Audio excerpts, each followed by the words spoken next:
Hello बच्चों, कैसे हो आप सभी लोग। आज के इस वीडियो में हम जो है ना जीव प्रक्रम है ना लाइफ प्रोसेस का लेक्चर नंबर 2 पढ़ने वाले हैं। तो इसको पढ़ने से पहले मैं बता दूं, मैंने लेक्चर नंबर 1 पढ़ा था। और यार उस लेक्चर नंबर 1 को मैंने जब मैंने खुद देखा तो यार मुझे लगा कि भाई साहब उस लेक्चर मैंने जल्दी जल्दी पढ़ा दिया। तो कोई बात नहीं, अगर आप नहीं देखे उधर प्लीज आकर नोट से पढ़ लेना। अगर लेक्चर आपको समझ में नहीं आता तो नोट से पढ़ लेना। अगर फिर भी समझ में नहीं आता उस लेक्चर आप देखते भी नहीं हो तो आप इस लेक्चर से कंटिन्यू करना चाहते हो तो इस लेक्चर से भी कंटिन्यू कर सकते हो। ठीक है, ठीक है। बस वही था जो लेक्चर नंबर 1 था ना, मैंने आपको सिर्फ इस चैप्टर में पढ़ना क्या है, कैसे पढ़ना है, क्या क्या पढ़ना है, वो सारी चीज मैंने आपको बताया था। तो चलो बच्चों, हम इस लेक्चर को शुरू करते हैं। ठीक है, लेक्चर शुरू करने से पहले मैं आपको चीजें बता देता हूँ। देखो, ये जो वीडियो है क्लास 10th के बच्चों के लिए, ठीक है, लेक्चर नंबर 2 होने वाला है। ओके, फिर उसके बाद है बच्चों ये जो वीडियो होने वाली क्लास 10th के लेक्चर मेरा बता दिया, सेशन जो है आपका ये सेशन होने वाला है। और ये फ्री सीरीज है, ठीक है, जो कि मैंने चला रखा है क्लास 10th के बच्चों है, जो कि बैच का नाम है बच्चों विजन 10th है ना, विजन 10th के बच्चों के लिए ये चीजें। तो चलो शुरू करते हैं। ठीक है, तो सबसे पहले बता दूं सर, अगर आपको इसका पीडीएफ प्राप्त करना है तो आपको क्या करना पड़ेगा। तो देखो, इसका अगर पीडीएफ प्राप्त करना है तो इस वीडियो के डिस्क्रिप्शन में ना टेलीग्राम का लिंक होगा, आप लोग वहां से इसकी पीडीएफ प्राप्त कर सकते हो। ठीक है, और मैं क्या करूंगा बच्चों, इस पीडीएफ को मैं सेव करते जाऊंगा, ठीक है, ताकि आपको मिल जाए। ठीक है, हाँ, मैं इसको नंबरिंग कर देता हूँ यहाँ से। ठीक है बच्चों, हाँ। अब बात करें बच्चों, तो इसका पीडीएफ प्राप्त करना है तो सिर्फ आपको इसी लिंक से जाना। ठीक, इसी लिंक से जाओ।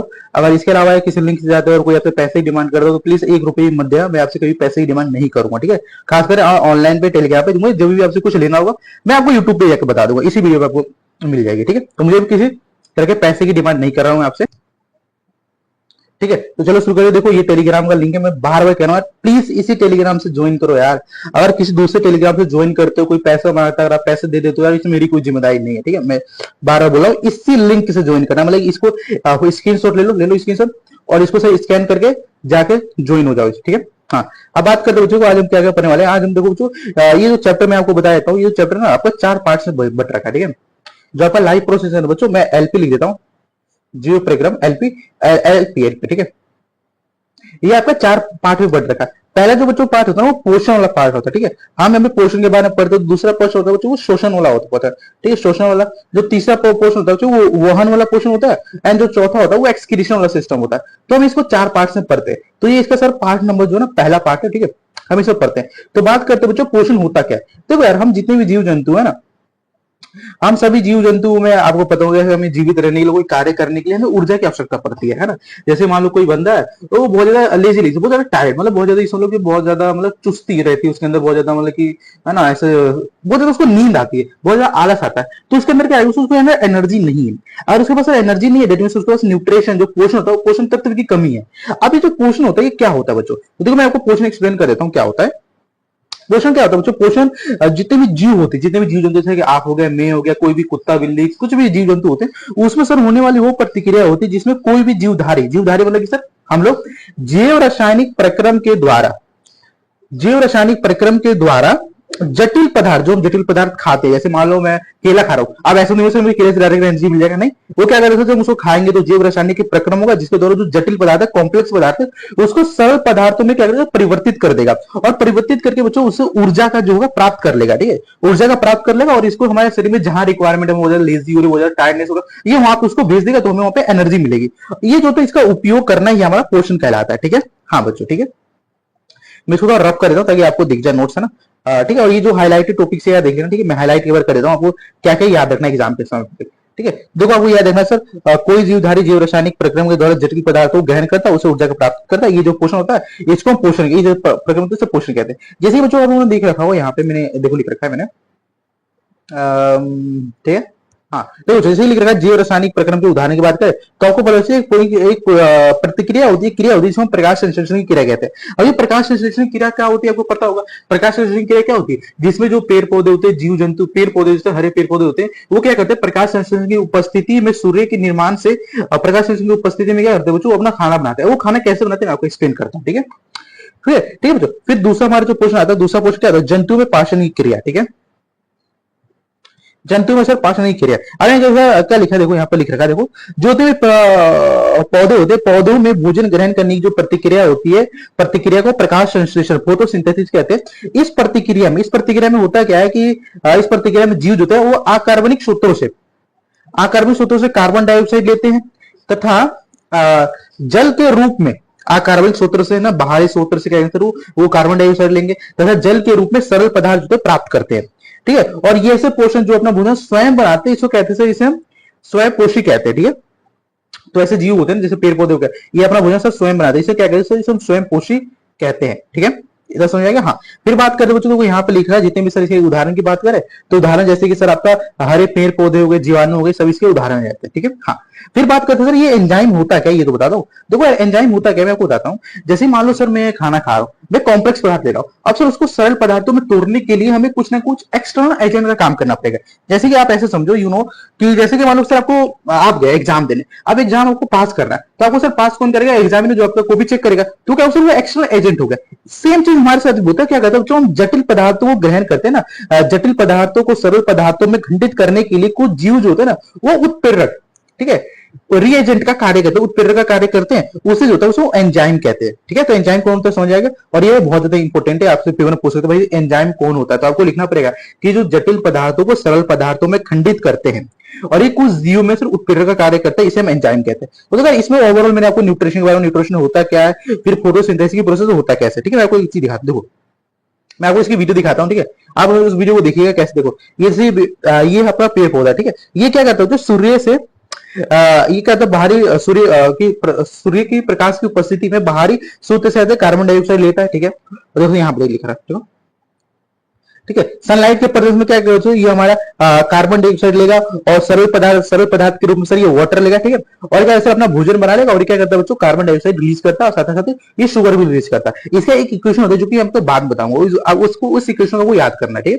हाँ, पेपर में आ जाता है। ठीक है, अब जो देखो यहाँ पे जैसे दिन के समय आप जनरली देखते हो, आप पेड़ पौधे के पास जाओगे तो उसमें क्या होता है, प्रकाश संश्लेषण की क्रिया होती रहती है। वो क्या करता है सर, बाहरी वातावरण से क्या होता है सर, वो अपना कार्बन डाइऑक्साइड लेता है और वो सर अपना भोजन बना के ऑक्सीजन रिलीज करता है। अब वो ऑक्सीजन सर हम खुद ले लेते हैं ना, जैसे मैं सांस ले रहा हूँ तो मैं सर ऑक्सीजन ले रहा हूँ और जैसे मैं सांस छोड़ूंगा तो कार्बन डाइऑक्साइड छोड़ो। अभी कार्बन डाइऑक्साइड क्या कर रहा है सर, ये पौधों के जो भोजन बनाने में जो फोटोसिंथेसिस का प्रोसेस होगा उसमें उसका यूज हो जाता है। ठीक है, तो बच्चों इसमें एक और क्वेश्चन आता है कि यार देखो रात के समय हमें अपने हरे पेड़ पौधे के पास क्यों सोना नहीं चाहिए, तो आपको पता होना चाहिए बच्चों, रात के समय किसी भी तरह कोई सूर्य उगता नहीं है, तो प्रकाश संश्लेषण क्रिया होगी नहीं, प्रकाश संश्लेषण क्रिया होगी नहीं तो सर कार्बन डाइऑक्साइड लेगा नहीं, कार्बन डाइऑक्साइड लेगा नहीं तो सर इसमें खाना बनेगा नहीं, खाना बनेगा नहीं, ऑक्सीजन रिलीज नहीं करेगा। यानी सर अगर आप रात के समय पे पेड़ पौधे के पास सोते हो तो आपको ऑक्सीजन नहीं मिलेगा और ऑक्सीजन ना मिलने के कारण आपको पता ही क्या होगा आपका। ठीक है, तो ये होता है, मैं वो एक वीडियो यहाँ पे अटैच कर दूंगा, उस वीडियो को जाकर देखना। ठीक है, फिर बात करते हैं जो पोषण होता है ना, टाइप्स ऑफ न्यूट्रिशन, तो यार इसके बहुत तरीके के पोषण होते हैं। जैसे सर हम लोगों ने अभी एक चीज पढ़ा कि जो अपना भोजन स्वयं प्राप्त करते हैं उसे स्वयं पोषण कहते हैं, जिसमें आपका हरे पेड़ पौधे प्रकाश संश्लेषण के द्वारा भोजन प्राप्त करते हैं। फिर सर एक विषम पोषी भी होता है। विषम पोषी क्या होता है, जो अपने भोजन के लिए किसी दूसरे जीव या फिर कह लो किसी तीसरे जीव पे निर्भर है तो उसे विषम पोषी कहते हैं। अभी जो फर्दर 3 टाइप के होते हैं, कितने टाइप के होते हैं, 3 तरीके के होता है। एक होता है आपका मृत जीवी पोषण, परजीवी पोषण, और तीसरा होता है सिर्फ प्राणी संभोज विधि द्वारा हम करते हैं। ठीक है, तो हम तीनों को डिटेल में पढ़ने वाले, क्योंकि देखो भाई डिटेल में पढ़ाना ही एग्जाम्स आती है, सारी पॉइंट्स जितनी पॉइंट्स आप एक बार एनसीईआरटी से मैच कर लेना। अगर ये पॉइंट्स जो है एनसीईआरटी से मैच ना करे तो आप मुझे कहना, सारे पॉइंट्स जो मैंने एनसीईआरटी से लिया और इसको पढ़ने के बाद आपको एनसीईआरटी पढ़ने की कोई जरूरत नहीं है। और इसमें मैं एनसीईआरटी के क्वेश्चन भी करा हूं, एनसीईआरटी एग्जाम्पलर भी सॉल्व करा हूं, तो मोर देन एनफ रहेगा। ठीक है, आपके बोर्ड्स के लिए। ठीक है, क्योंकि यार देखो अभी तो यूट्यूब पे एनफ ही चलता है ना। बात करते हो देखो पोषण जो होता है 2 प्रकार का होता है, मैंने आपको बताता हूँ। एक होता है बच्चों स्वयं पोषी पोषण और एक होता है विषम पोषी पोषण। अब देखो स्वयं पोषी पोषण क्या होता है, ऑटोट्रोपिक मोड ऑफ न्यूट्रिशन इसे कहते हैं। सही पोषण की वह विधि है, मैं आपको यहाँ पे हाईलाइट भी करना चलूंगा ताकि आपको एग्जाम समय में दिक्कत ना हो। ठीक है, सर पोषण की वह विधि जिसमें जीवधारी जीव पदार्थ मतलब खाद्य का संश्लेषण अकार्बनिक सूत्रों से स्वयं करते हैं, है ना भाई साहब। मैंने बताया हरे पेड़ पौधे देते हैं, वो क्या कहता है कार्बनिक सूत्र से कार्बन डाइऑक्साइड लेता है, सूर्य की उपस्थिति में अपना भोजन बनाता है, फिर वो ग्लूकोज हो गया, सॉरी शुगर हो गया एंड ऑक्सीजन को रिलीज कर देता है, तो खुद से बना रहा है ना। तो जो खुद से बनाता है वो स्वयं पोषी पोषण कहलाता है। अब स्वयं पोषी पोषण में जैसे हरे पेड़ पौधे हो गए और वो हो जाता है। ठीक है, जैसे कि आप हरे पेड़ पौधे प्रकाश संश्लेषण की उपस्थिति में करने वाले कुछ जीव होते हैं। ठीक है, तो ये आपका स्वयं पोषी हो जाता है। स्वयं पोषी मैंने आपको बता दिया प्रकाश संश्लेषण की क्रिया कैसे होती है। प्रकाश संश्लेषण की क्रिया में कहते हैं हरे पेड़ पौधे कार्बनिक स्रोतों से कार्बन डाइऑक्साइड प्राप्त करते हैं और कच्चे पदार्थ का उपयोग करके सूर्य के प्रकाश की उपस्थिति में सर अपना वो बना लेते हैं, क्लोरोफिल की उपस्थिति में भी बना लेते हैं। ठीक है, तो ये चीज हो जाती है। फिर बात करें सर विषम पोषी। ठीक है, विषम पोषी process autotrophic mode of nutrition कहते हैं। सर अब ये होता क्या है? सर ये मतलब कि ऐसा पोषण होता है, यूं समझ लो कि सर हम और आप हो गए, जैसे कि मान लो मैं हूँ, मैं अपने भोजन के लिए किसी दूसरी चीज पर डिपेंडेंट हूँ। जैसे मान लो सर मैं मतलब कि मैं एक शुद्ध शाकाहारी हूँ, ठीक है, तो सर मैं क्या, सर मैं किसी दूसरे चीज जैसे कि आटा हो गया, चावल हो गया, मैं इस चीज पर डिपेंड रहूंगा। अब कोई मांसाहारी होगा तो सर किसी दूसरे जीव जंतु पर डिपेंड रहेगा। सेम चीज ऐसा ही होता है पोषण की सर वो विधि मैं यहाँ पे हाईलाइट करता चलूंगा, ठीक है, ताकि आपको दिक्कत ना हो यार। सर पोषण की वो विधि जिसमें जीव जो होता है ना अपना भोजन अन्य सूत्रों से प्राप्त करता है, और जिसमें जीव जो होता है ना सर भोजन पादप सूत्र से प्राप्त करता है और प्राणी सूत्रों से प्राप्त करता है। इसलिए जीव इन सूत्रों से प्राप्त करता है, जैसे कि आपका कवक हो गया, फंगस हो गया, मनुष्य और सभी जानवर हो गए। सर मनुष्य और सभी जानवर क्या अलग अलग है? नहीं, दो सेम है। देखो जितने भी जानवर होते हैं ना, उन्होंने समझ लो कि यार हम इंसान में ना एनिमल्स की कैटेगरी में आते हैं, हम भी एक जानवर है, ठीक है। तो सर जो जंगल में रहते हैं वो जानवर नहीं, हम वो भी जानवर है, बट हम जो जानवर है बच्चों, हमको ये सारी चीजें मतलब हम लोगों ने रहना, बोलना, है ना, खाना, ये सब सीख लिया। लेकिन जो जंगल में रहते जो जानवर, उनको ये सब चीजें भी नहीं आती है, ठीक है। जब उनको भी आने लगे तभी वो हमारी तरह हो जाएंगे, ठीक है। बाकी ज्यादा इस बारे में बोलूंगा नहीं, कंट्रोवर्सी हो जाएगी। तो जैसे ये देखो यहाँ पे लिखता हूँ, जैसे मान लो सर ये जो ना जैसे ये जीव है, जीव, ठीक है, मान लो ये मैं हूँ। अब सर मैं हूं, मैं शुद्ध शाकाहारी, तो मैं शुद्ध शाकाहारी से मैं इस पर डिपेंड रहूंगा, इस पर डिपेंड रहूंगा, इस पर डिपेंड रहूंगा। अब यार जैसे ये जो गाय है, ठीक है, गाय जनरली जो होती है बच्चों, ये सीधा ये अपने किस पे डिपेंड रहेगी? सर ये पेड़ पौधों पे डिपेंड रहेगी, ये इस पे डिपेंड रहेगी, और ये रोटी पे डिपेंड रहेगी, ठीक है। अब मतलब जहां तो मुझे पता है, जितनी देखो अब गाय होगी, भैंस होगी, जनरली जो होते हैं ना ये मतलब कि शुद्ध शाक सॉरी ये मतलब कि वैसे जो होते हैं जो सिर्फ मांस नहीं खाते हैं, जहां तक मैंने देखा है ना। मैं यहाँ तक किसी भी गाय को मांस खाते हुए नहीं देख रखा, और ये खाती भी नहीं होंगी, ठीक है। ये जितने भी होते हैं सर, ये हरे पेड़ पौधे हो गए, घास हो गया, है ना, ये समझ लो कि सर आपका खाना हो गया, चावल हो गया, ये सब चीजें खाती है। लेकिन कुछ ऐसे इंसान भी होते हैं जो भाई साहब इनका सेवन करते हैं, ठीक है, मैं उन इंसान का नाम नहीं लूंगा, है ना। तो यार वो मतलब ठीक है, मतलब मैं बुरा तो कुछ किसी को कुछ नहीं कहूंगा, ठीक है भाई, बट ठीक है, कोई नहीं। हाँ ठीक है, तो इसे हो जाती है। अब बात करते हैं ऑटोट्रोपिक मोड ऑफ न्यूट्रिशन में, आपको बता रहा था, ठीक है, क्या बताया मैंने आपको इस बारे में? मैंने आपको इसके बारे में ये बताया, ये दो तरीके होता है ऑटोट्रोपिक मोड ऑफ न्यूट्रिशन, जिसमें शरीर कैसे किसी दूसरे चीज पे डिपेंडेंट रहते हैं, जैसे सर आप ये पैरासिटिक्स हो गया, ठीक है, इंसेक्टिवोरस प्लांट्स हो गई, ठीक है, फिर आपको ये सारी चीजें सिम्बोसिस हो गया। मैं आपको यहाँ पे एक्सटेंड करता हूँ, ठीक है, ये फिगर है। अभी बच्चों जो विषम पोषी होते हैं ना, मैं आपको बता रहा था विषम पोषी होते हैं जो अपने भोजन की किसी दूसरे चीज पे डिपेंड रहते हैं। अब ये सब तीन कैटेगरी में आते हैं सर, तीन कैटेगरी में। हाँ जैसे कि आप सोचो ना, जैसे कि यार हम में से बहुत सारे जो जीव होते हैं, वो कुछ कुछ ऐसे जीव होते हैं जो केवल सिर्फ प्लांट्स खाते हैं, मतलब केवल सिर्फ घास फूस खाते हैं, घास फूस इन से तो मांस मछली नहीं खाते। कुछ ऐसे जीव होते हैं जो मांस मछली खाते हैं, कुछ ऐसे भी मतलब होते हैं जीव जंतु जो सर सारे गले मांस मछली खाते हैं। अब हम देख रखा होगा ये, है ना। तो सेम चीज होता है बच्चों, विषम पोषित होता है वो तीन प्रकार का होता है, ठीक है।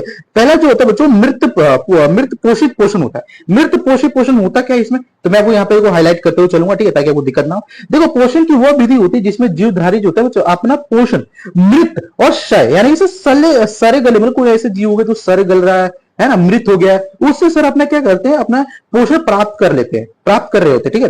और ये इस तरह का जो पोषण होता है बच्चों, उसे क्या कहते हैं, उसे स्वयं पोषित पोषण कहते हैं, ठीक है। और इस प्रकार का पोषण जो होता है ना, वो कवक हो गया, और वो अधिकतर जीवाणुओं में होता है। जितने भी कवक और जीवाणु होते हैं इस तरह का पोषण ज्यादातर करते हैं। अब कवक और जीवाणु कौन कौन से, जैसे कि आपने एक चीज देखा, वो चील होता है, फिर गीदड़ होता है कुछ, मुझे वो तो एग्जैक्ट नहीं पता क्या होता है बच्चों। वो क्या करता है बच्चों, जो मतलब जिसका जो मतलब कि जिसका मांस सर रहा होता है, उसको क्या करता है, उसको अपना भोजन बनाता है, उसको खाता है ना। तो वो क्या बच्चों, वो अपना मृत पोषित पोषण की कैटेगरी में आता है। फिर बात करते हैं पैरासिटिक्स क्या होता है, पैरासिटिक से परजीवी पोषण। तो परजीवी पोषण क्या होता है सर, ये पोषण की वो विधि है जिसमें जीव जो होता है बच्चों, ये किसी अन्य जीव से अपना भोजन प्राप्त करता है। इसे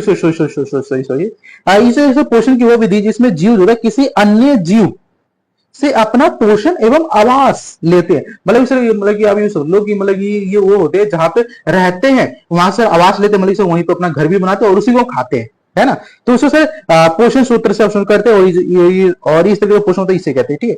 और इसमें जो भागीदारी होती है इसमें दोनों जीव की भागीदारी होती है। जैसे मान लो सर जैसे ये लो, मैं आपको यहाँ पे एग्जाम्पल बताता हूँ। जैसे मान लो ये एक्स है, ठीक है, ये वाई है। अब ये सर वाई जो एक्स पे रहता है अपना, यहाँ इसको खाता है और यहीं पे आपका रहता है। अगर ये एक्स नहीं रहेगा तो क्या ये वाई रह पाएगा? नहीं। तो इसमें सर दोनों जीव की क्या भागीदारी है, ठीक है। तो ये आपको बात करते बच्चों, तो ये बहुत ज्यादा इंपॉर्टेंट होता है, ये पेपर में आ जाता है कि यार पोषी को डिफाइन करो, होस्ट को डिफाइन करो, होस्ट होता क्या है। तो देखो होस्ट होता क्या है कि सर देखो जिस जीव से मतलब कि जैसे मान लो मैं मान लो मीट मछली खाता हूँ। अब मैं जैसे मान लो मैं चिकन खा रहा हूँ, तो मैं चिकन खा रहा हूँ, तो चिकन होगा ना, तो वो होस्ट का कार्य करेगा। मतलब जिस जीव से अवशोषण, खाद का अवशोषण होता है, खाद को हम खाते हैं, ठीक है। मतलब जिस जीव से परजीवी उसको खाते हैं उसको कहते हैं होस्ट कहते हैं, ठीक है। तो होस्ट आपको समझ आ गया होता है। हाँ, फिर जैसे देखो यहाँ पे मैंने ये फिगर लगा रखा है, फिगर को देख सकते हो, जैसे आपका कवक हुआ है, ये यहीं पे रहते हैं और इसको खाते हैं, ठीक है। ये आपका कवक हो गया। फिर जैसे कि सर ये आपका दिख रहा है आपको, है ना। एंड देन उसके बाद सर ये देखो फंगस हो गया, बैक्टीरिया जो ये सारी चीज होती है। एंड देन देखो यार, अगर इसका वो देखना होगा तो प्लीज अगर देख लेना, और भाई कॉपीराइट मत देना, ठीक है। मैं इसका जो आपका मतलब कि जो भी होगा ना क्रेडिट में वीडियो डिस्क्रिप्शन में डाल दूंगा, ठीक है। हाँ, अब बात करते हैं बच्चों, देखो मृत परजीवी क्या होते हैं, ठीक है। ठीक है, परजीवी परजीवी क्या है सर, मैंने आपको बताया था नहीं, पर परजीवी मैंने आपको परपोषी के बारे में बताया, परजीवी कहते हैं। परजीवी सर पोषण की वह विधि है, सॉरी, परजीवी वह जीव है, ठीक है। परजीवी कैसे, परजीवी वह जीव है जो कोशियों के शरीर में रहकर उनसे ही भोजन बताया होता है ना। परजीवी सर वह जीव होते हैं जो कोशियों के हाँ देखो यहाँ पे एक्सप्लेन कर रहे हैं, परजीवी सर वह जीव होते हैं जो कोशियों के जीव शरीर में रहकर अपना भोजन और आवास लेते हैं, अवशोषण करते हैं, उसे कहते हैं। जैसे कि सर मच्छरों जितने भी मच्छर होते हैं उसमें सर एक प्लाज्मोडियम पाया जाता है। प्लाज्मोडियम जो होता है सर मच्छरों के जीव, मच्छरों के शरीर में रहता है, उन्हीं से अपना पोषण प्राप्त करता है और उनसे अपना ये रहता है। मनुष्य के दांत में पाया जाने वाला है ना फीता, 2 मिनट गाइस वेट, ठीक है। हाँ, फीता, जैसे आपका फीता हो गया, कुर्मी हो गया, जो आदि, ये सब क्या होते हैं सर, ये अमरवीर के क्वेश्चन है। तो आपने देखा सर ये क्या होता है, ठीक है। यहाँ पे सर हाईलाइट करने का हाईलाइट कर दो। हाँ देखो हाईलाइट आपको ये करना है, आपके पेपर में पूछ सकता है, ठीक है। कि सर ये होते क्या है, तो आपको इसे भी इसमें लिखना है कि सर वह विधि जिसमें पोषियों के शरीर में रहकर, जिसमें जीव जो होता है सर पोषियों के शरीर में रहकर अपना अवशोषण करता है। और मच्छरों में पाए जाने वाले प्लाज्मोडियम, मनुष्य के दांत में पाए जाने वाला फीता, कुर्मी, जुगोला, ये सब चीज। फिर बात करते हैं प्राणी संभोज विधि, ठीक है। प्राणी संभोज विधि होती क्या है, तो इसको एक्सप्लेन करने से पहले थोड़ा सा मैं पानी पी लेता हूँ, ठीक है बच्चों। देखो यार, प्राणी संभोज है ना, होता जैसा होलोजोइक मोड ऑफ न्यूट्रिशन क्या है, देखो यहाँ पे सही पोषण की वह विधि है जिसमें जीव ऊर्जा की प्राप्ति पादप तथा प्राणी सूत्रों से प्राप्त जीव पदार्थों के अंतर्ग्रहण पाचन द्वारा की जाती है। अर्थात वो भोजन को लेता है, पचाता है और शरीर को क्या कहते हैं बाहर निकाल देता है। मतलब इसे जैसे मैं खाना खाऊंगा, पचाऊंगा, उसे ऊर्जा लूंगा, फिर मैं उसे शरीर से बाहर निकाल दूंगा। जैसे आपका मनुष्य हो गया, अम्बीमा हो गए, सभी जानवर ऐसा ही करते हैं, ठीक है। इसे प्राणी संभोज विधि कहते हैं, जिसके हम लोग क्या कहते हैं, प्राणी संभोज पोषण कहते हैं या फिर होलोजोइक मोड ऑफ न्यूट्रिशन कहते हैं। फिर बात करेंगे जो जितने भी अम्बीमा होते हैं उसे उसमें कैसे पोषण होता है। तो देखो अम्बीमा पोषण होता है, अम्बीमा जो होता है पोषण मनुष्य की तरह ही होता है, ठीक है, जो शरीर के अंदर होता है। अब सर जो अम्बीमा होता है आपको पता चाहिए एक कोशिकीय जीव होता है, तो इसमें सिंगल सेल पाया जाता है जो एक ही सेल पर पूरा कार्य करता है। अब इसमें होता कैसे, जैसे सर मान ली कोशिका, आपको ऐसा फिगर याद रखना, ठीक है। ये आपका कोशिका है, ये इसका सर केंद्रक है, ठीक है। अब इसके पास जैसे वो खाद्य कण आएगा, क्या करेगा सर, ये अपना सिर में कुछ ऐसा कर लेगा। अब केस होने को याद रखना सर ऐसा। अब ऐसा कुछ समझना क्या करेगा सर, ये जो केस होगा ना, इसको कुछ ऐसे अंदर अंदर ऐसा ऐसे कर लेगा, ठीक है, ठीक है। हाँ, ये पदार्थ है। अब कह रहे हैं कुछ समय बाद थर्ड स्टेप में क्या करेगा सर, इसको ऐसे इसमें कर ले, पहले तो ऐसे कर ले, तब इसे गोला बना लेगा। अब गोला बना बना के क्या करेगा सर, इसको पूरा पोषण करके शरीर से बाहर निकाल जाएगा। तो इस तरह से अमीमा का पोषण होता है, 4 स्टेप में होता है। पहला स्टेप तो अमीमा रखा हुआ है और उसके सामने पहले फूड आता है, फिर वो फूड को क्या पचाता है, देन उसके बाद निकाल लेता है, ठीक है। हाँ, फिर बात करते हैं बच्चों, देखो यार मनुष्य में पोषण, देखो यार अभी तक तो हमने जनरल भाषा पढ़े थे, जितने जीव जंतु हो गए उसमें सर कैसे पोषण होता है। अब मनुष्य में सर कैसे पोषण होता है, तो मैं आपको मनुष्य में सर एक ओवरव्यू देता हूँ। पहले तो बस आपको एक एनिमेशन दिखाना चाहूंगा। ये जो एनिमेशन है बच्चों, ये एक अमेरिका की कंपनी है, ठीक है। अमेरिका की मेडिकल कंपनी होगी, वहां पे उन लोगों ने इस तरह की 3D एनिमेशन बना दे ताकि हमको अच्छे से एक्सप्लेन कर सके बच्चों को, ठीक है। तो आप उस पहले एनिमेशन को देखिए, फिर मैं आपको उसके बाद इसको एक्सप्लेन करता हूं होता क्या है। देन उसके बाद फिर से उस एनिमेशन को देखेंगे और क्या हम देखेंगे सर जो परखा है वो सही है या नहीं है। तो मैं यहाँ पे एनिमेशन प्ले लिख देता हूँ, एनिमेशन प्ले। तो आप एनिमेशन को देखिए, तो बच्चों उन्होंने एनिमेशन को देख लिया होगा, ठीक है। अब बात करते बच्चों दूसरा चीज, तो दूसरा चीज आ जाओ इधर, ठीक है। हाँ, तो बच्चों देखो यहाँ पे लिख रखा है, देखो मनुष्य में जो पोषण होता है बच्चों वो प्राणी संभोज विधि द्वारा होता है, ठीक है। मनुष्य जो होता है सर उसमें पोषण कैसे होता है, प्राणी संभोज विधि द्वारा होता है। इसमें सर होता क्या है, तो पहले से हम क्या करते हैं सर, पहले खाना खाते हैं, है ना, अंतग्रहण करते हैं, अंतग्रहण करते हैं, ठीक। तो अंतग्रहण कैसे, मुंह में उसको लेते हैं, फिर उसको सर खाते हैं, फिर हमारे पेट में तो उसका पाचन होता है। फिर अवशोषण सर क्या होता है, पचे हुए भोजन को क्या करते हैं, उसे ऊर्जा प्राप्त करते हैं, है ना, जो आवश्यक है पोषक तत्वों की जिसको रिक्वायरमेंट उसको हम रूपांतरण करते थे। फिर सर स्वाभिकरण होता है, स्वागीकरण होता है, ठीक है, एसिमिलेशन होता है। इसमें क्या होता है सर, इसमें बच्चों होता क्या है कि अवशोषण से प्राप्त आवश्यक तत्वों कोशिका तक पहुंचाता है और सर उसका शोषण के लिए उपभोग होता है, ठीक है। और बात भी देना, ज्यादा सीरियस मत लेना, समझ में आया तो अच्छी बात है, नहीं समझ तो ब्रेक लेना, ठीक है थोड़ा सा, ठीक है। फिर बात करते हैं यार बही छेपन क्या होता है ना, एक्सक्रिएशन क्या होता है, आवश्यक तत्वों का होता है सर, अवशोषण मतलब मैंने खाना खाया, ऐसे छोटे छोटे टुकड़ों में तोड़ दिया, अब से इसको क्या होता है सर, जो भी मतलब जिसको जहां पे आवश्यकता हो उसको वहां पे भेज देगा। अब जो बचे हुए पदार्थ जिसे हम हानिकारक पदार्थ कहते हैं, उसको क्या है सर, एक्सक्रिएशन है ना, के द्वारा क्या शरीर से बाहर निकाल दिया जाता है, ठीक है। तो ये चीजें हमारी होती है जो कि मैंने आपको बता दिया। मैं इसको थोड़ा सा हटा देता हूँ थोड़ा सा, है ना, ताकि आपको दिख जाए नोट्स। सॉरी गाइस, सॉरी, ठीक है ना। अब बात कर देखो, जो ये आपका डायग्राम है, ठीक है यार, इस डायग्राम को देखकर मुझे पता है अपनी क्लास 6 या फिर 7 की याद आ गई, ठीक है। एक्चुअली क्या है, डायग्राम बोलो, डायग्राम जो है, ड्राइंग जो बहुत गंदी यार, मतलब मुझे ड्राइंग बनाना नहीं आता, ठीक है। तो क्लास 6 की बात है, ठीक है। तो क्लास 6 से 7 की बात है, ठीक है। मैंने क्या किया सर, इस तरह का डायग्राम बना, एक मैंने चेक किया, मैंने तो कुछ नहीं बोला, लेकिन जो आसपास के बच्चे थे ना क्या डायग्राम बनाया, अब उनको देख के भाई साहब, मैम मतलब अच्छी थी मैम, है ना, उन्होंने क्या, वो क्या बोले, कुछ ये बच्चे ने कोशिश तो किया है ना, तो दे आर गुड टीचर्स, है ना। ये जो टीचर्स होते हैं यार, बच्चों को जनरली मतलब मोटिवेट करते कुछ करने के लिए। अब मालूम मैंने उसका बहुत गंदा डायग्राम बनाया था, ठीक है, तो उन्होंने वहां पे मोटिवेट किया कि हाँ ये अच्छा डायग्राम, और कुछ करो अच्छा बनेगा। तो इस तरह के जो टीचर्स होते हैं बहुत अच्छे टीचर्स होते हैं। और जनरली सर क्लास में बहुत सारे बच्चे होते हैं जो दूसरे क्लास के बच्चों को देखकर चिढ़ उड़ाते हैं, या जो उनका जलन की भावना होती है, या फिर बोलो सर उनको मतलब गिराने की कोशिश करते, नीचा दिखाते हैं, तो यार उन बच्चों से थोड़ा दूर रहना आप, ठीक है। जल्दी होता है, मैं भी जब 10th में था तो यार मेरे बैच में सर ऐसे बहुत सारे बच्चे थे ना, बहुत सारे ऐसे बच्चे थे जो मेरे को मतलब, मैं कुछ कहूंगा नहीं, ठीक है, वो मतलब मेरे को गिराने की कोशिश करते थे, मतलब मालूम मैं टीचर्स की नजर में अच्छा हूं तो मुझे ऐसे टीचर की नजर में गिराएंगे, मैं उसे ऐसी ऐसी चीजें करने की कोशिश करेंगे ताकि टीचर्स की नजर में बुरा बन जाऊं, है ना। तो दे आर डिफरेंट थिंग्स, है ना। तो यार ऐसे बच्चों से दूर रहना, और ये सारे बच्चे नहीं होते हैं, ये पता क्या होता है बच्चों, ये बच्चों की, है ना, भेष में एक राक्षस होते हैं, ठीक है, जो आपका नष्ट करने के लिए आते हैं, तो यार इनसे थोड़ा दूर रहना आप लोग, ठीक है। ऐसे बच्चे होते हैं, मे भी यार, मे भी आप में से भी कोई ना कोई ऐसा होगा, तो यार प्लीज मत करना कुछ ऐसा। कोई बच्चा अगर टीचर की नजर में अच्छा है तो उसको टीचर की नजर में अच्छे रहने दो, आप भी अच्छे बनने की कोशिश करो ना, है ना। होता क्या है बच्चों, देखो हमारी एक सोच होती है कि अगर हम अच्छा नहीं बन पाते तो दूसरे को अच्छा बनने नहीं देने देते। चलो कोई छोड़ो है, उसको क्या बात करते।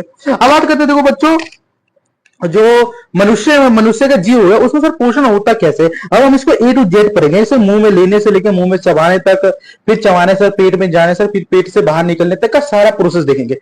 तो देखिए इस वीडियो को, हाँ सर इसको देखते बहुत मजा आएगा। हमने एनिमेशन देख लिया था, एनिमेशन से हमने देखा था एक बंदा क्या था, और वो मुंह से भोजन को ले रहा था, फिर उसके पेट में जा रहा था, पेट से कुछ हो रहा था, ठीक है, वो हमने देखा था।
अब सर हम इसको देखेंगे, तो देखिए मनुष्य में पोषण, ठीक है, मनुष्य में पोषण है, डाइजेशन इन ह्यूमन बींग्स।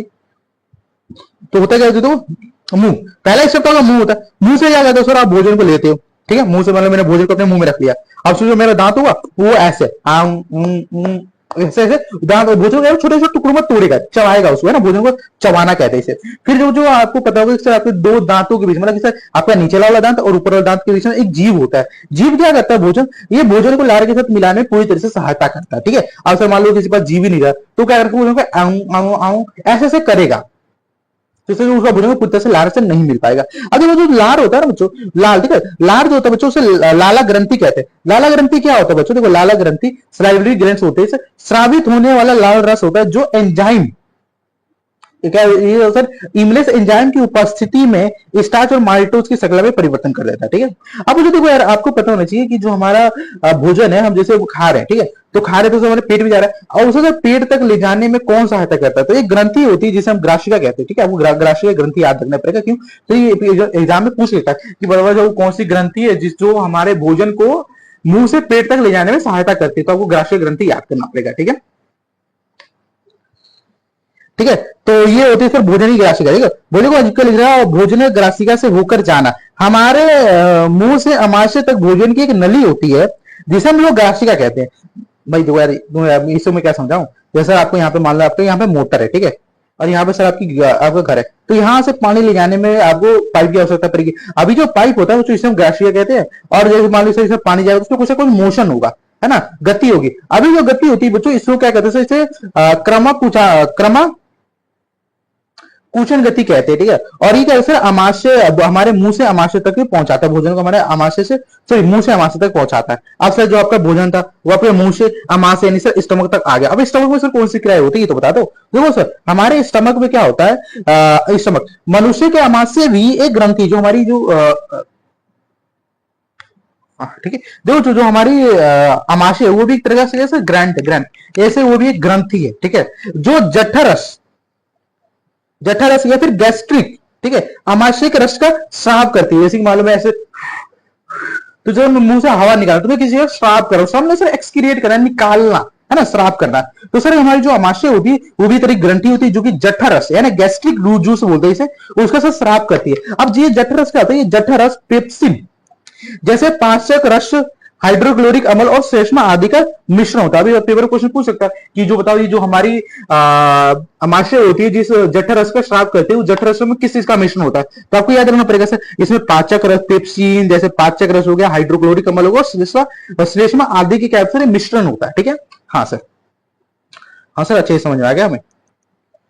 ठीक है, आपको देखो सारे पॉइंट्स को आपको याद कर देखो, पता है मैं एक चीज कहता हूँ, आप इसको रटो मत, आप एक काम करना सर इसकी ना पीडीएफ निकलवा लेना या फिर आप फोन में सेव कर लेना, और रोज सुबह शाम एक लेक्चर को रिवीजन कर देना, आपके दिमाग में पूरा छप जाएगा, फिर आप एग्जाम में मचा कर चले आओगे। मैंने अपने समय पे यही पढ़ा था और मेरे बायोलॉजी में अच्छे नंबर आ गए थे। ठीक है, देखो जो अमाशय में होने वाली क्रिया हम लोगों ने पढ़ लिया था सर, होता क्या भोजन हमारे अमाशय में जाता है, अमाशय कहते हैं एक ग्लैंड्स होती है जो कि सर जठर रस का श्राव करती है, वही जठर रस होता है, किस चीज का मिश्रण होता है सर, ये पेप्सिन हो गया, है ना, फिर आपका हाइड्रोक्लोरिक अम्ल हो गया, जठर रस सॉरी श्लेष्मा हो गया आदि का मिश्रण होता है ना।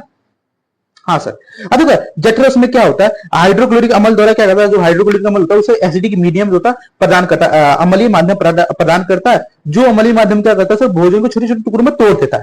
अब देखो पेप्सिन द्वारा प्रोटीन का पाचन, जैसे मान लो भोजन में तोड़ दे उसमें कुछ कुछ प्रोटीन मिलेगी, अब उस प्रोटीन का भी तो पाचन करना पड़ेगा, तो सर उस प्रोटीन का पाचन कौन करता है, सर उस प्रोटीन का पाचन तो पेप्सिन करता है, तो पेप्सिन द्वारा प्रोटीन का पाचन होता है। ठीक है, ठीक है, श्लेष्मा द्वारा क्या होता है, अमाशय के आंतरिक स्तर पे अम्ल से रक्षा करती है। जो श्लेष्मा होती है बच्चों क्या करती है, जो हमारे श्लेष्मा द्वारा अमाशय की आंतरिक स्तर से अम्लों से रक्षा करती है। ठीक है, हाँ, फिर बात करते हैं बच्चों, देखो हमारे क्षुद्रांत के बारे में। देखो जैसे मान लो सर आपका भोजन है, अब भोजन सर मुंह से पेट में है, अमाशय में, अब अमाशय से किस में जाएगा बच्चों, अमाशय सर आपका जाएगा सर क्षुद्रांत में। क्षुद्रांत क्या होता है बच्चों, क्षुद्रांत जिसे स्मॉल इंटेस्टाइन्स कहते हैं, और ये सर 3 भागों से मिलकर बना होता है। अब वो 3 भाग कौन कौन सी मैं आपको बताता हूँ।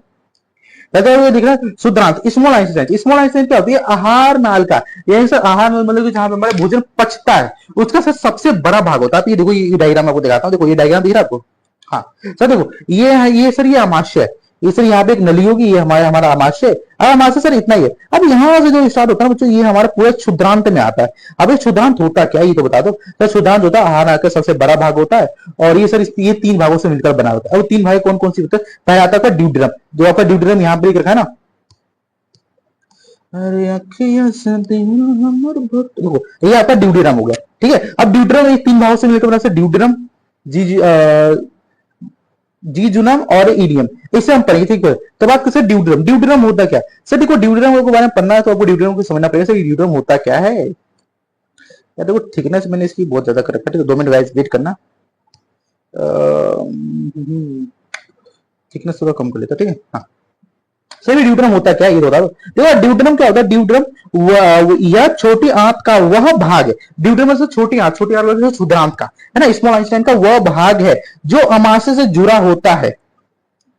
ये रहा ना, देखो ये अमाशय सर यहाँ से ऐसे जुड़ रखा है, इसे ड्यूड्रम कहते हैं। जो अमाशय से जुड़ा रहता है और जो आगे जाकर जीवजीरम से जुड़ता है, ये कुछ देखो यहाँ पे, ये रहा से ये आपका ये हो गया, और ये आगे जाकर ऐसे जाके यहाँ से ये जीवजीरम से जुड़ गया, ठीक है। हाँ, तो सर ये जो आपका ड्यूडिनम होता है, ये क्या होता है सर, ये छोटी आंत का वो भाग होता है जो अमाशय से जुड़ा रहता है, और देखो अमाशय से जुड़ा रहेगा तो आगे फर्दर किसी न किसी से जुड़ जाएगा। तो सर किससे जुड़ेगा सर, इसे जीवजीरम से जी जिनम से जुड़ता है, ठीक है। आहार नाल के इसी भाग में यकृत से निकलते, अब देखो आहार नाल का जो यही भाग होता है ना, इसी भाग में यकृत यानी कि लीवर से निकली पीत्त की नली, जिसे विलायक डक्ट कहते हैं, पीत्त की नली कहते हैं, ये ड्यूडिनम से जोड़ता है, ठीक है। जो पीत्त की नली होती है वो जो ये ड्यूडिनम को जोड़ता है, ठीक है।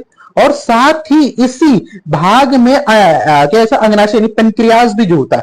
पेनक्रियाज कहां होता है, देखो पेनक्रियाज यहाँ पे होता है, देखो देखो यार, ठीक है। पेनक्रियाज इसमें बताया नहीं, ठीक है। तो ये पेनक्रियाज क्या तो जुड़ता है। और आहार नाल का सर वह भाग, जो क्षुद्रांत का सर वह भाग, यह भाग यकृत तथा अग्नाशय में स्रावित होने वाली श्रावण प्राप्त करता है, ठीक है। अब तो देखो बात करें सर यकृत, लीवर, जिसे आप लोग प्यार से लीवर कहते हो, यकृत होता क्या है सर, तो इसके बारे में पढ़ते हैं बच्चों। देखो तो यकृत क्या होता है, यकृत यकृत शरीर की वह सबसे बड़ी ग्रंथि होती है। शरीर का सबसे, आपसे कोई शरीर की सबसे बड़ी ग्रंथि का आपको यकृत बताना है। इसमें सर पीत रस का स्राव होता है। इसमें क्या होता है, इसमें पीत रस का क्या होता है, स्राव होता है, ठीक है, जिसका पीत लवण होता है। और आहार नाल के इसी भाग में भोजन के साथ मिलाकर वसा का श्रावण कर, वसा का कहते हैं पाचन करता है। तो सर यकृत क्या है, यकृत का यकृत जो हमारे शरीर की सबसे बड़ी ग्रंथि होती है, जो पीत रस का कहते हैं श्रावित करती है, जिसमें सर पीत लवण होता है, पीत लवण। हाँ सर यकृत क्या होता है, यकृत शरीर की सबसे बड़ी ग्रंथि होती है। क्या कैसे लेना, यकृत सबसे यकृत जो शरीर की सबसे बड़ी ग्रंथि होती है जो पीत रस का श्रावित करती है। पीत रस में सर पीत लवण होता है, और आहार नाल के सर इसी भाग में ऊपर ही कहते हैं वसा का पाचन करते हैं, ठीक है। सर बात कर सर पीत रस जो तो सर कार्य क्या होता है, तो सर देखो पीत रस कार्य होता है अमाशय से आने वाली भोजन को अम्लीय और अग्नाशय के एंजाइम से क्रिया करने के लिए यकृत स्रावित इसे क्षारीय बनाता है, ठीक है। हाँ, वसा की सबसे क्या लिखा, वसा की बड़ी गोलिकाओं, ठीक है, इमल्शीकरण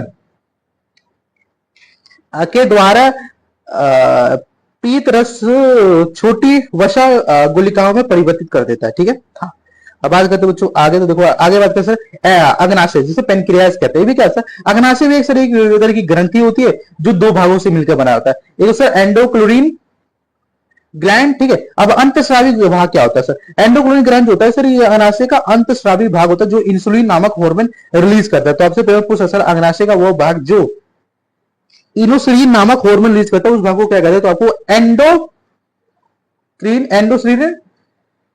ग्लैंड आपको याद करना है, ठीक है। अब बात करते हैं बच्चों, देखो एक्सोक्रीन ग्लैंड क्या होता है, अरे बाह्य स्रावी भाग होता क्या है बच्चों, देखो तो ये लिख रहा है सर अग्नाशय का वह बाह्य स्रावी भाग जो एंजाइम को स्रावित करता है और नली के द्वारा क्षुद्रांत के इस भाग में पोषण के साथ मिलकर पोषक तत्व के द्वारा पाचन करता है, पोषक तत्व का पाचन करता है, ठीक है। और अग्नाशय निकलने वाली एंजाइम जो होती है अग्नाशय का रस बनाती है, ठीक है।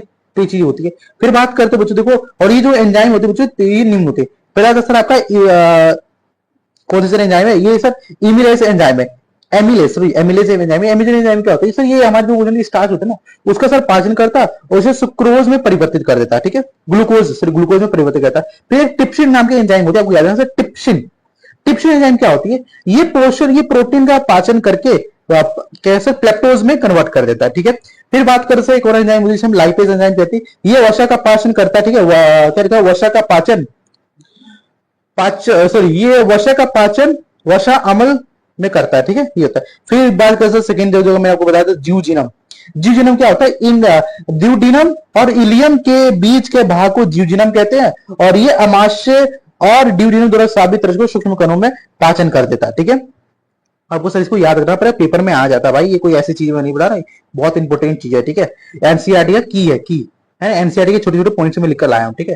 फिर बात करते देखो यहाँ पे लिख रखा है इन्होंने छोटी आंत, देखो लिख रखा है इलियम क्या होता है बच्चों, छोटी आंत का सबसे लंबा भाग होता है जो भोजन को अधिकांश भागों में भोजन के जो अधिकांश भाग होते हैं उसको पाचित करता है। इसका जो अंतिम श्रेय होता है वो बृहदांत कोलोन से जुड़ता है, और बृहदांत होता है उसे लार्ज इंटेस्टाइन्स भी कहते हैं, ठीक है। बृहदांत होता है उसे लार्ज इंटेस्टाइन्स भी कहते हैं। अब तो देखो हमारे पोर्शन का जो सबसे लास्ट पोर्शन, जो हमारे चैप्टर का सबसे लास्ट पोर्शन है वो आ गया। इसके बाद देखो बच्चों आप ऐसे कंफ्यूज हो रहे होगे, ठीक है। तो इसको हम पढ़ लेते, देन उसके बाद हम कुछ क्वेश्चन करेंगे, ठीक है। बाल कैसे ढील रोग क्या होता है, विलाई। जैसे मनुष्य की छोटी आंत एक आंतरिक स्तर पर उंगली जैसी संरचना होती है, उसको सर हम कहते हैं विलाई कहते हैं, ध्रुव कहते हैं। इससे सर कार्य क्या होता है सर, ये अवशोषण के लिए सतही क्षेत्र में प्राप्त करता प्रदान करता है ना, बढ़ा देता है उसको। फिर ये जल तथा भोजन के अवशोषित कर कोशिकाओं तक पहुंचाता है। तो ये चीजें आपको याद रखना पड़ेगा, ये ड्यूडेनम का कार्य होता है। ठीक है, आप बच्चों देखो, आपका जो दिमाग होगा कुछ ऐसा हो गया सर, हमने जो पढ़ा आधा भूल रहे हैं और आधा याद आ रहा है, तो उसके लिए क्या करें सर, उसके लिए कुछ बोलो, जितना पढ़ रखा मैं कुछ क्वेश्चन कराता हूँ उसको थोड़ा डिस्कस करते हैं, देन उसके बाद अगर थोड़ी ये रिकैप करने की कोशिश करें वीडियो को दोबारा प्ले करके। ठीक है, तो मैं चलो कुछ क्वेश्चन लाता हूँ। अब तो मैं कुछ क्वेश्चन पीवाईक्यू क्वेश्चन लाया। ठीक है, पीवाईक्यू क्वेश्चन की प्रैक्टिस करेंगे। ठीक है, पीवाईक्यू क्वेश्चन की मैं प्रैक्टिस करूंगा, देन उसके बाद हम देखेंगे क्या देखेंगे बच्चों।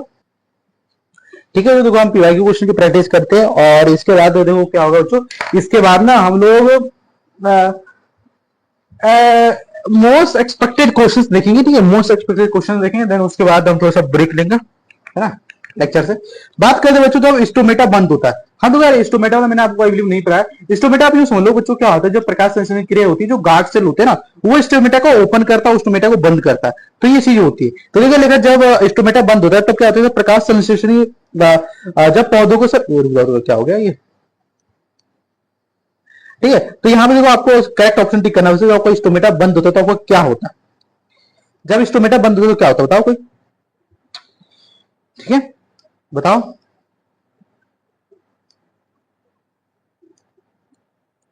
Sorry guys, 2 minute, sorry sorry sorry, क्या हो गया, ये रहा। ठीक है, देखो बच्चों जब का स्टोमेटा बंद होता है तो आपको यहाँ पे सही और गलत आपको करेक्ट ऑप्शन पे टिक करना पड़ेगा, तो टिक करो बताओ। जब आपका स्टोमेटा बंद होता है तो क्या होता है, तो बच्चों देखो जब आपका स्टोमेटा बंद होता है ना तो आपका क्या होता है, सेकेंड और थर्ड देखो, सेकेंड और थर्ड क्या होता है बच्चों, प्रकाश संश्लेषण की जो क्रिया होती है पौधों में प्रकाश संश्लेषण क्रिया के लिए क्या होती है सर, पौधों में प्रकाश संश्लेषण क्रिया की उसकी आवश्यकता नहीं होती है। एंड देन उसके बाद बच्चों हमारा जो रक्षक कोशिका जो गार्ड सेल होती है उसको पानी से बाहर निकलता है। ठीक है, यार एक बार एनसीईआरटी एग्जांपल से पढ़ना, ठीक है, तो आपको समझ आएगा कि हाँ ये क्या चीज है। देखो बच्चों नेक्स्ट क्वेश्चन है एज इट इज, मतलब जो हमने अभी पढ़ा तो 2024 में एज इट इज आया, क्या लिखा है सर, मानव पाचन तंत्र में निम्नलिखित में से प्रत्येक एक की भूमिका लिखनी है। हाइड्रोक्लोरिक अम्ल क्या करता है बता दोगे, विली क्या होता है मैंने आपको बताया था। ठीक है, ये मैंने आपको गुर्दा द्वार संकुचन है ना, ये मैंने आपको नहीं बताया कि लाइपेज वाला मैंने आपको बता दिया था। ठीक है, आप बोलो तो मैं आपको खोल कर दिखाया था, खोल कर दिखाया तो सर देखो ये रहा, लाइपेज का क्या कार्य होता है मैंने आपको बताया था, हाँ सर बताया था। इमेज क्या होता है मैंने आपको बताया था, हाँ बताया था सर। ये विली वाला आपने बताया था सर, हाँ विली वाला मैंने आपको बता दिया था, ये रहा विली वाला। ठीक है, देखो ये रहा नीचे, देखो विली वाला मैंने आपको बता दिया था, है ना, वही आपको इसमें लिखना है। देखो इसका आंसर आप यहां से ऐसे देख के लिख सकते हो। ठीक है, हाइड्रोक्लोरिक अम्ल क्या होता है, यह पेट में उपस्थित होता है जो भोजन को अम्लीय बनाकर पेप्सी में तोड़ देता है। फिर विलय क्या होता है, गुर्दा द्वार वाला मैंने नहीं पता, गुर्दा वाला लिया तो गुर्दा द्वार से शरीर का वह भाग होता है जो हमारे शरीर के जो हानिकारक पदार्थ मल हो गया उसको शरीर से बाहर निकालता है। लाइपेज क्या कर रहा होता है, जो वसा का पाचन करता है उसे लाइपेज होता है। ठीक है, तीन चीज आपको कर सकते हो। एंड उसके बाद बच्चों बात करें प्रकाश संश्लेषण में क्या होता है, तो प्रकाश संश्लेषण पत्तियों में होता है और उससे बना हुआ भोजन पौधों के अन्य भाग तक पहुंचता है। इस प्रतिक्रिया का नाम लिखते, इस प्रतिक्रिया से क्या होगी सर, इसको प्रकाश संश्लेषण की प्रतिक्रिया कहते हैं और सर इसे ट्रांसलोकेशन की प्रतिक्रिया कहते हैं। ट्रांसलोकेशन से क्या होता है सर, ट्रांसलोकेशन वह प्रतिक्रिया होती है जिसमें पत्तियों द्वारा तैयार भोजन को सर ग्लूकोज अन्य भागों तक पहुंचाने का काम करता है, जाइलोपोलम द्वारा पहुंचा दिया जाता है। ठीक है, हाँ ओहो क्या हो गया, हाँ ठीक है। फिर बात करते देखो यार, ऐसे शरीर के दो ऐसे अंग ऑर्गन के नाम बताइए जो सर हमारे शरीर के अंतिम भाग पर होते हैं। तो सर आपके एक तो हमारा ये स्टमक हो जाएगा और एक सर गुर्दा हो जाएगा, एनएस बोलते हैं इसे, ठीक है इंग्लिश में। फिर क्या होगा यदि सर आपको क्या होगा, और गैस्ट्रिक ग्लैंड मैंने बताया था गैस्ट्रिक ग्लैंड क्या होता है, और गैस्ट्रिक ग्लैंड म्यूकस का स्रावित ना करे, तो जिससे स्रावित नहीं करेगी तो सर आपका ये हो जाएगा। आप यहाँ से आंसर देखो अच्छे से, ठीक है। हाँ फिर इसके बाद आते हैं बच्चों इसमें, तो क्या यहाँ पे क्या होगा यदि ऐसे क्वेश्चन बहुत ज्यादा आते हैं कि अगर पेड़ पौधों से हम जाइलम को हटा दें, ठीक है, और सर हमें जब चोट लगती है, अगर हमें जब चोट लगे तो खून बहने लगे तो हमें क्या करना होगा। तो अगर सर हम जाइलम को हटा देते हैं सर, है ना, जाइलम और पेड़ पौधों से हटा देते हैं तो वहां पे लिख रहा है पेड़ पौधों तो पेड़ पौधों में मिट्टी से पानी और खनिज लवण का परिवहन नहीं हो पाएगा, जिससे जो पेड़ पौधे कुछ भाग होगा उसे सूखने लगेंगे, फिर कुछ दिन बाद मर जाएंगे उसके पेड़ पौधे के बाद। तो ये आपका जाइलम होगा। सर जब हमें चोट लगती है, जब हमें चोट लगता है, खून बहने लगता है, तो शरीर के ब्लड है ना, ब्लड क्लोटिंग की प्रतिक्रिया शुरू हो जाती है, जिसे रक्तस्राव ब्लीडिंग ना हो तो चोट भर जाती है। ठीक है। हाँ, क्वेश्चन नंबर 8 देखो, जो कि सीबीएसई 2023 में आया हुआ। मानव शरीर के विभिन्न अंगों के नाम लिखे। तो सबसे पहले आता ही आता है धमनी। देखो अभी भाई उन्होंने वो जो थर्ड क्वेश्चन था वो नहीं पढ़ा था, तो आप ये नहीं कर पाएंगे, तो मैं इसको रब कर देता हूँ, है ना। मूत्र मार्ग, मूत्र मार्ग भी अभी उन्होंने नहीं पढ़ा, तो एक काम करो, इस क्वेश्चन को रहने दो। ठीक है, इस क्वेश्चन को मत करो, क्वेश्चन नंबर 8 मत करो, जो इसे हम पढ़ लेंगे तो आप कर लोगे। गाइस गाइस गाइस, एक क्वेश्चन तो वो नहीं किया है यार इसमें तो। हाँ, ये क्वेश्चन देखो, केस स्टडी वाला क्वेश्चन में नहीं कर पाया, तो केस स्टडी वाला क्वेश्चन ऐसा था, आया था सीबीएसई 2004 में, सॉरी सीबीएसई 2024 में आया था ये क्वेश्चन, जहाँ पे सर उन्होंने एक कुछ की स्टडी करने के लिए दिया था, कुछ चीजें इन्होंने, फिर हमसे इन्होंने क्वेश्चन पूछा। तो आप क्वेश्चन देखो, पढ़ लो यहाँ पे, ये क्वेश्चन है और ये मैंने आंसर लिख कर लाया, आप आंसर को एज चीज पढ़ सकते हो। ठीक है। देन उसके बाद बच्चों बात करते हैं ये चीज, तो मैंने आपको बता दिया, तो बता दिया था। देन उसके बाद 2 मिनट, ये उन्होंने कर लिया, ये हो गया, ये हो गया, देन ये तो वही रहा। तो इसमें और कुछ 4 नंबर क्वेश्चन है, तो 4 नंबर क्वेश्चन से इन्होंने ये पूछा था, आमाशय के बारे में आपको यहाँ पे लिखना है, फिर गुर्दा द्वारा जो एनएस होता है उसके बारे में लिखना है, फिर आपको गैस्ट्रिक ग्लैंड्स के बारे में आपको लिखना है, फिर छोटी आंत बिलाई जो मैंने आपको बताया तो उसके बारे में आपको लिखना है। ठीक है। फिर ये मैंने आपको बता दिया, पेड़ पौधे से हटा देंगे तो क्या होगा, 7वां ये तो हो गया। दिन बाद आप थोड़ा सा क्वेश्चन करके थक गए होंगे, ठीक है, तो थोड़ा सा आप जल लीजिए, हम भी जल ले लेते हैं। अब इसके बाद आप इमेजिन करिए इसके बाद क्या आने वाला है। तो देखो इसके बाद जो भी क्वेश्चन आया, तो मैंने इसको एनालिसिस करा, और इस क्वेश्चन से हमें क्या मतलब कि होता है ना, हल निकलता है।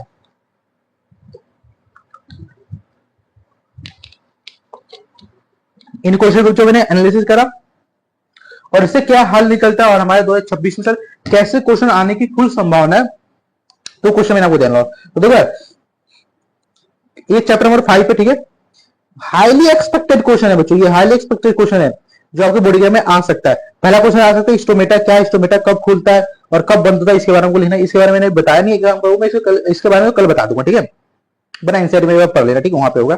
फिर बात कर देगा प्रकाश संश्लेषण की क्रिया क्या होती है, फिर आपको सर एक भाग से दूसरे भाग तक पहुंचाने से कौन सा पुस्तक आपको बता रहा है, जाइलम और पोइलम की भूमिका आपको लिखनी पड़ेगी पेपर में। फिर बात करते मानव के जो प्रमुख तंत्र होते हैं, मानव के प्रमुख अंग होते हैं, उसका नाम लिखना पड़ेगा, जैसे आपका एसिडिट हो गया, विल्ली हो गया, एनस हो गया, इनके बारे में लिखना पड़ेगा। गैस्ट्रिक ग्लैंड में क्या होता है, सारी चीज आपको लिखना पड़ेगा। तो देखो ये आपके 10 मतलब मोस्ट मैंने 15 हाईली एक्सपेक्टेड क्वेश्चन लाया हूं। ठीक है, तो 10 क्वेश्चन आपको यहाँ देख रहा होगा, इसका फोटो खींच लो, बना इसकी जो पीडीएफ होगी मैं आपको डिस्क्रिप्शन डाल रहा हूँ, वहां से आप डाउनलोड कर लेना।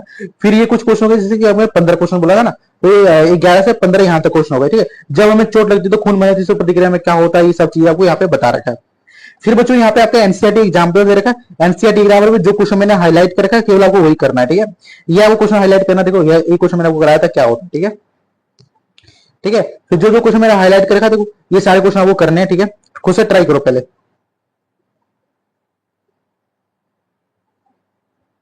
ये क्वेश्चन देखो, ठीक है, ये सारे क्वेश्चन आपको खुद से ट्राई करना है, जो क्वेश्चन आपको नहीं बनेगा आपको कुछ उसको वेट करना, मैं आपको कल उसका सोल्यूशन कराऊंगा। ठीक है, और ये क्वेश्चन देखो एनसीईआरटी, ये सारे एनसीईआरटी एग्जाम्पल क्वेश्चन है ना। तो जो आज इस वीडियो को हम यही एंड करते हैं, आई होप आपको समझ में आएगा। कुछ भी प्रॉब्लम होती है तो वीडियो डिस्क्रिप्शन जाओ, दोबारा से इस नोट्स को डाउनलोड करो, दोबारा से खुद से पढ़ने की कोशिश करो, है ना। कई बार क्या होता है कि यार खुद से जब पढ़ते हैं ना तो हमें समझ, दूसरे की जो वीडियो देखते हैं तो वो थोड़ा समझ नहीं आता, जब हम खुद से पढ़ते तो हमें अच्छे समझ आ जाता है। तो अगर खुद से पढ़ो, ठीक है, आप खुद से पढ़ोगे तो बहुत अच्छे समझ आएगा। ठीक है, तब तक हम मिलते हैं किसी नेक्स्ट वीडियो नेक्स्ट टॉपिक के साथ। तब तक आपको पता है इस वीडियो को क्या करना है सर, इस वीडियो को में लाइक करना, सब्सक्राइब करना और हमें अपने दोस्तों में शेयर करना, जिसे हम कंप्लीटर्स कहते हैं। तो किसी नेक्स्ट वीडियो नेक्स्ट टॉपिक के साथ, जय हिंद जय भारत।